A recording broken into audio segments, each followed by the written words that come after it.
Rota 66. O que você tem dado para Deus? É ao resto o que sobra do seu tempo? O fim das suas energias? O mínimo possível? Será que você tem entendido o princípio desses capítulos de Levítico?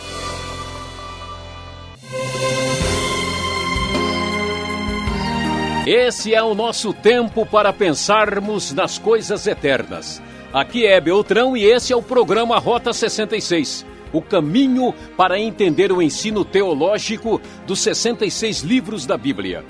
Hoje o professor Luiz Saião nos leva aos capítulos 21 e 22 de Levítico. E o tema da aula será pureza total. Até parece propaganda de sabão em pó, não é mesmo? Mas o que vamos ver é o alto padrão que Deus estabelece. Vamos conhecê-lo? Venha comigo.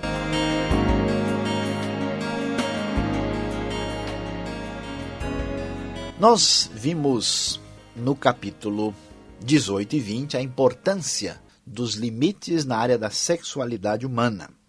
Capítulo 21 começa a falar para nós sobre certas orientações destinadas aos sacerdotes. Os sacerdotes precisavam ter uma postura de pureza radical, porque afinal de contas o que eles estavam fazendo era destinado ao culto oferecido ao Senhor. Então veja só que coisa interessante, no versículo logo primeiro, o texto nos diz o seguinte, que o Senhor orientou a Moisés para que dissesse aos sacerdotes: um sacerdote não poderá tornar-se impuro por causa de alguém do seu povo que venha a morrer. Somente se fosse um parente muito próximo, como o pai, a mãe, filho, filha, irmão, ou uma pessoa muito, muito próxima é que poderia permitir a impureza. Lembre-se que a morte e o domínio da morte representa a impureza e o sacerdote de Deus não pode contaminar-se.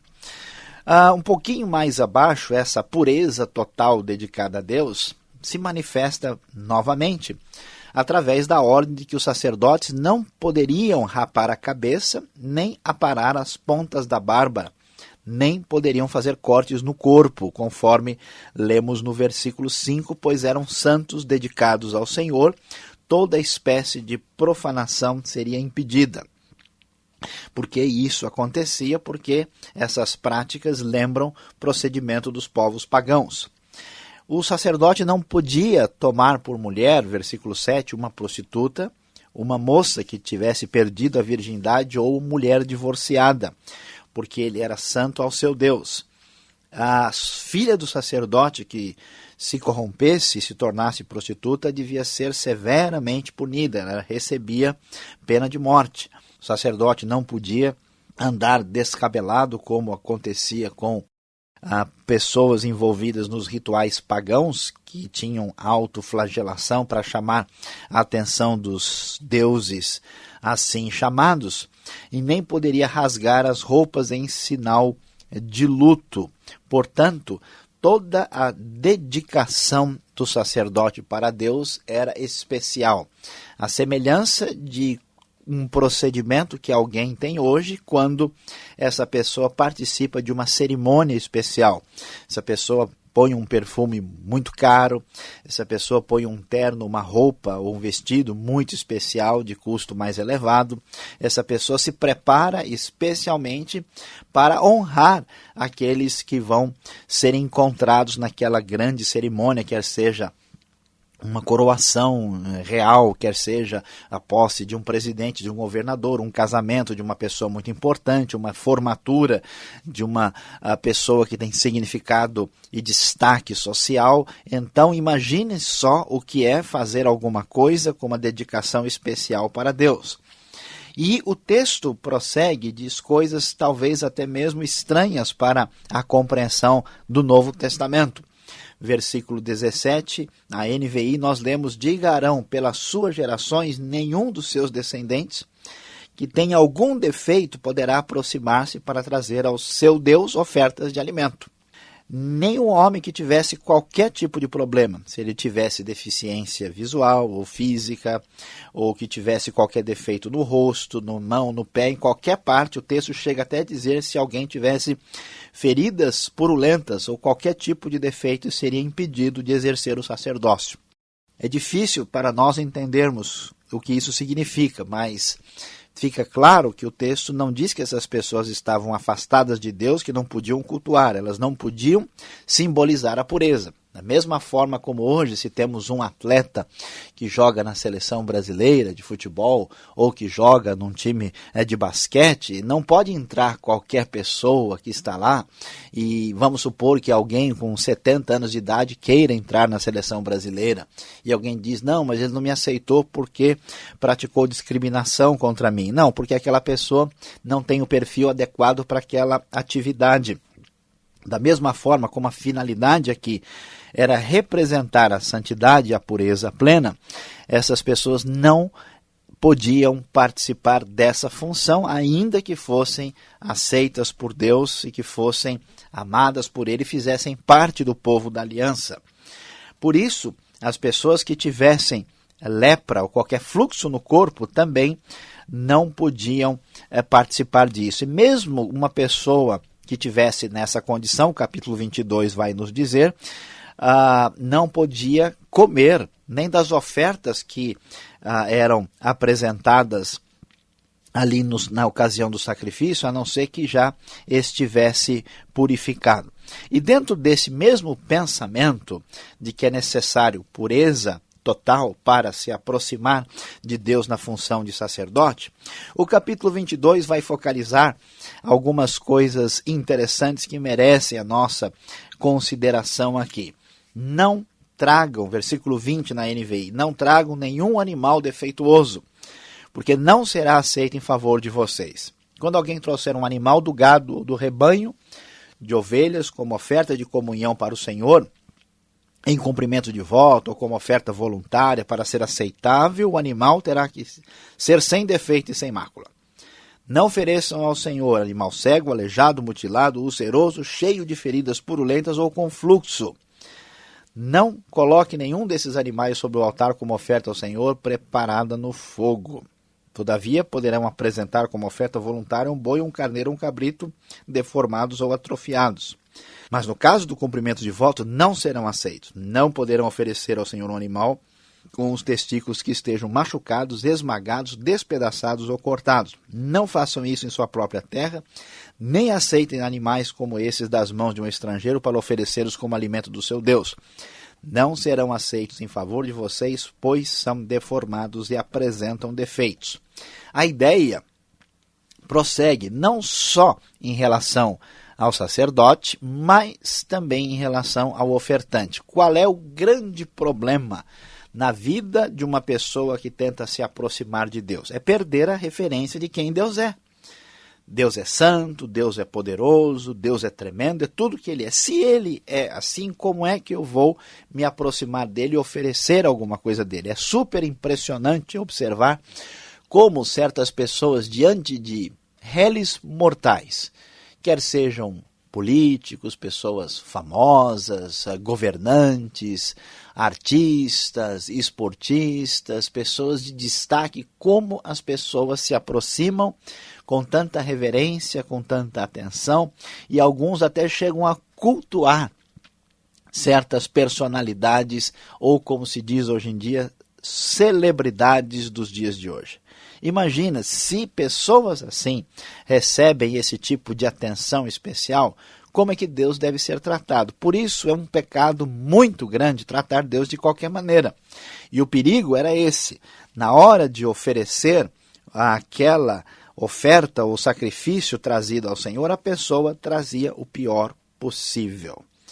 A pessoa trazia lá o gado que já ia morrer mesmo, ou que está cheio de úlcera, ou que não dá para vender mais, ou que alguém não vai querer, ou que vai morrer na semana que vem.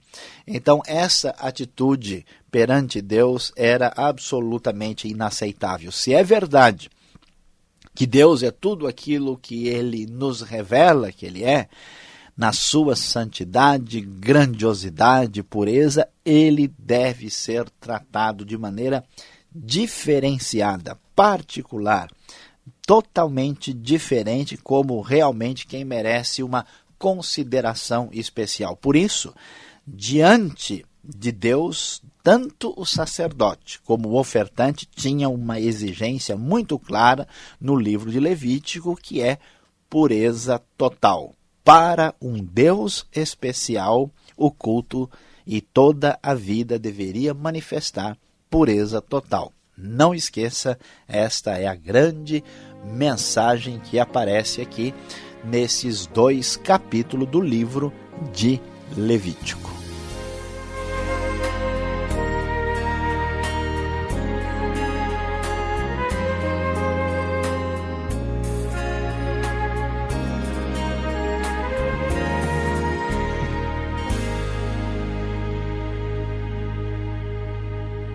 Você está sintonizado no programa Rota 66, o caminho para entender o ensino teológico dos 66 livros da Bíblia.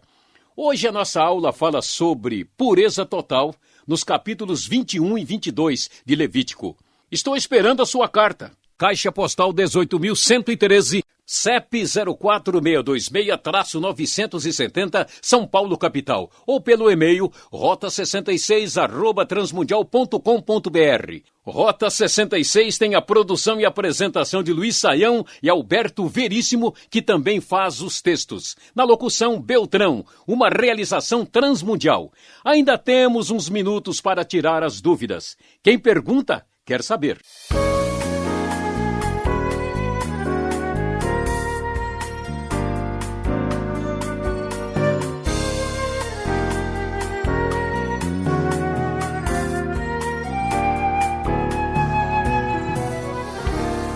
Chegamos agora com a segunda parte do programa. Você que está nos acompanhando, Levítico 21 e 22. Pureza total é o tema do professor Saião. Professor Saião, o sacerdote, ele então quer dizer que ele não podia falhar de jeito nenhum, ele tinha que ser uma pessoa que ponta firme mesmo? Olha, Alberto, sem dúvida ele tinha que ser ponta firme. Para ele estar nessa função era uma coisa assim, muito particular e especial. Mas não é bem assim, né, que ele não podia falhar.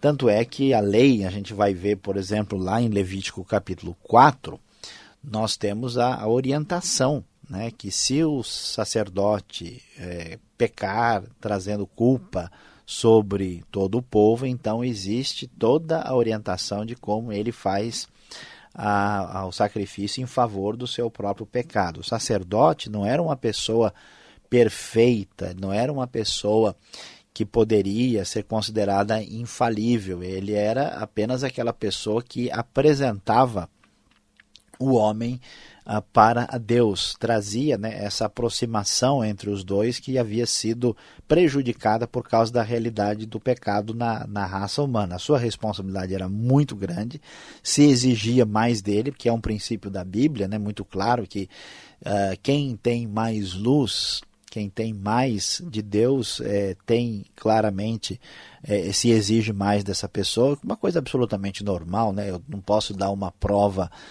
que eu dou na faculdade para quem está fazendo o curso no nível médio, né? É diferente.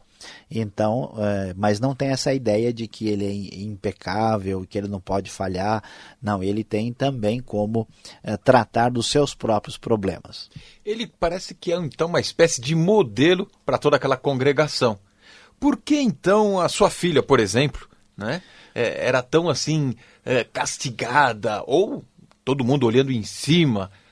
Tanta responsabilidade assim para com o sacerdote que até a sua família era observada? Olha, é verdade, a punição para o caso da filha, se ela se tornasse uma prostituta, ela era punida com a morte. E então a punição de fato era bastante severa, não é a mesma coisa. Mas o princípio que está por trás aqui é que o sacerdote, sendo alguém que está representando toda essa relação de pureza e santidade perante Deus, ele deve ser uma pessoa de natureza impecável. Hoje a gente sabe, né, se uma pessoa está numa situação de evidência muito significativa, e ele é um presidente de uma grande companhia, ou ele é uma pessoa, e de repente se percebe nele ou na família dele uma mancha moral muito grande, essa pessoa perde aquela capacidade de referência. É um raciocínio mais ou menos semelhante, né? Essa pessoa sendo filha do sacerdote, a pergunta é a seguinte: que chance essa pessoa teve de entender quem Deus é, o que é sagrado, o que é puro, o que não é? Se a pessoa, diante de todas essas oportunidades, né, ela não quis saber de nada, rejeitou e chegou ao ponto de perder toda a referência, então a situação é muito grave e aquela pessoa ameaça o benefício que ela representaria para a própria sociedade. Hoje, quando a gente vê uma pessoa, por exemplo, que cresceu numa comunidade pobre, que não teve formação, não teve educação, que teve vamos dizer, um ambiente muito desfavorável, tem pessoas que são expostas ao crime desde criança. Quando uma pessoa dessa tem uma vida assim marcada por transgressões, a gente não concorda, mas a gente entende, né? Fala, puxa vida. Mas alguém, por exemplo, que é criado num ambiente muito favorável, né? Que ele estuda nas melhores escolas, a pessoa tem uma referência de família, a pessoa tem referências éticas e a pessoa decide rejeitar todo o legado positivo e joga tudo fora, essa pessoa está numa situação assim particularmente problemática. Então, esse princípio de que quanto mais luz a gente tem, mais responsável a gente fica, é verdade. Isso vale para os nossos ouvintes, né? Você já ouviu bastante do Rota 66, você está mais responsável agora, hein? Presta atenção. Bíblia não é conhecimento assim que a gente tem só para se divertir e achar legal. Isso traz responsabilidade para a nossa vida perante Deus. Então, é aí que está o elemento importante por trás dessa questão. Se a filha, no caso aqui do sacerdote, sabia que ela fazendo determinadas coisas iria prejudicar o pai, o sacerdote, a profissão do pai, ela não estava agindo já premeditando uma situação? Possivelmente, ou uma pessoa que perdeu a vontade de viver e não pensa mais em nada e não está nem aí, né? Seja o que acontecer, não se importa, ou uma pessoa que acabava se envolvendo, talvez sem pensar nas coisas de uma maneira que depois o buraco, o fosso era muito maior do que ela imaginava, ou então uma atitude de revolta direta contra o pai, assim tentando fazer a coisa mais absurda, né, para tentar atingi-lo de alguma forma, de alguma maneira. Então é um negócio bastante complicado. Nós temos, por exemplo, o caso dos filhos de Eli, né, que a gente vai ver lá em 1 Samuel, que é uma coisa semelhante. Muito sério essa situação. Capítulo 21, lá no verso 6, a gente encontra a frase, o pão de seu Deus. O alimento para o seu Deus, como você há pouco falou. Deus come agora? Deus precisa receber assim um cardápio, uma mesa posta? Pois é, veja, o assunto aqui não é, né, uma espécie de Deus brasileiro ou italiano que gosta de uma boa mesa, né? É interessante observar que aquilo é um alimento, mas um alimento do ponto de vista humano. É aquilo ali, o que está sendo oferecido? Uma coisa que representa comida para nós. Aquela comida, aquele alimento é oferecido a Deus, mas é mais uma espécie de orientação e ensino para nós que uma coisa que tem valor para a gente, aquilo que garante o nosso sustento, é o princípio da devolução, né? Deus é que nos dá todos os alimentos e isso garante a nossa sobrevivência. Deus mantendo a terra funcionando, a chuva, as colheitas, os frutos, ele nos garante a vida e o prosseguimento adiante das nossas tarefas diárias. Você fica sem comer uma semana, fica sem beber água um dia, acabou você, né? Então, como gratidão, a gente devolve isso a Deus, mas é mais um ato propriamente simbólico.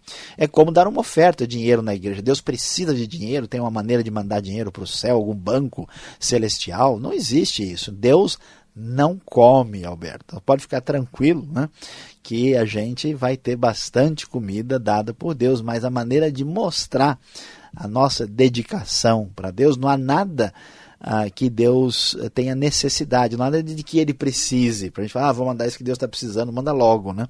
Não, mas é mais um alimento no sentido humano, oferecido como sinal de dedicação a Deus em honra a ele, e não que ele tenha necessidade de alimento.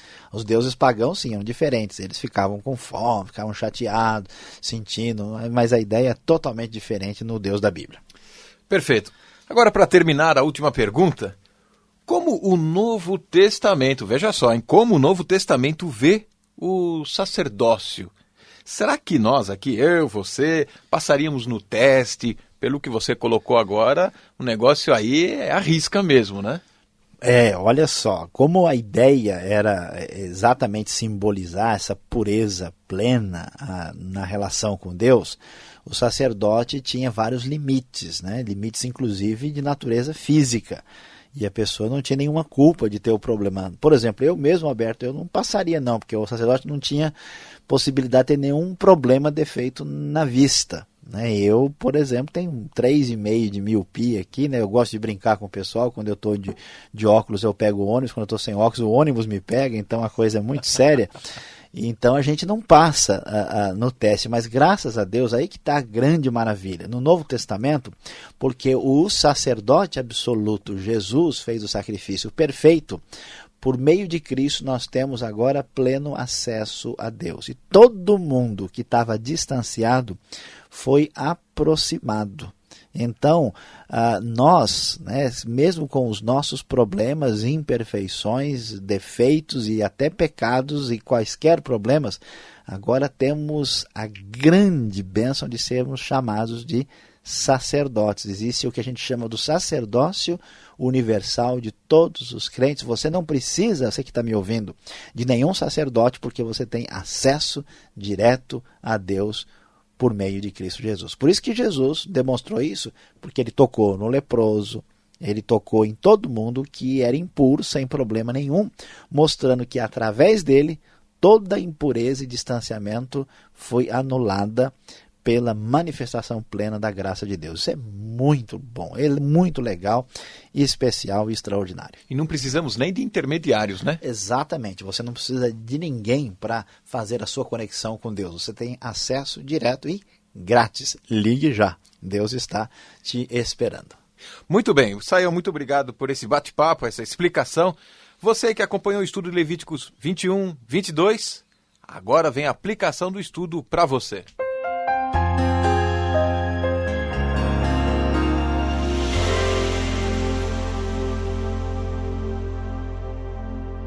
Hoje nós estudamos aqui no Rota 66, os capítulos 21 e 22 de Levítico, falando sobre pureza total neste livro tão especial que fala a respeito de santidade diante de Deus.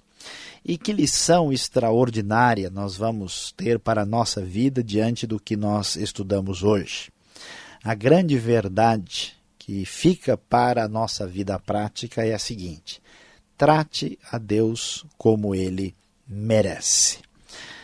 Como nós pudemos observar, se Deus não tivesse deixado orientação, poderíamos assim dizer que no tempo do Antigo Testamento, quando a ideia era ensinar o que era pureza, separação e santidade, qualquer pessoa poderia estar na posição sacerdotal. Deus mostrou a diferença de relação à sua pessoa, como ele deveria ser tratado, especialmente mostrando e dando orientações sobre as funções exigidas para o cargo. Quando um executivo quer trabalhar numa multinacional importante, ele precisa cumprir os requisitos. A mesma coisa deveria ser, o mesmo tipo de ideia estava relacionado com Deus. E Deus também deixou claro, olha, quando você trouxer alguma coisa para Deus, traga o melhor possível. A pergunta que fica para nós, para você que está me ouvindo hoje, o que você tem dado para Deus? É ao resto, o que sobra do seu tempo, o fim das suas energias, o mínimo possível? Será que você tem entendido o princípio desses capítulos de Levítico, tratado a Deus como Ele merece? Pense em como a sua mente, a sua vontade, o seu tempo, os seus recursos têm sido dedicados para Deus? E responda você mesmo esta pergunta tão importante. O programa Rota 66 de hoje fica por aqui. Espero por você nesta mesma emissora e horário. Um forte abraço e até o próximo encontro. E não esqueça de visitar o site transmundial.com.br. Aquele abraço.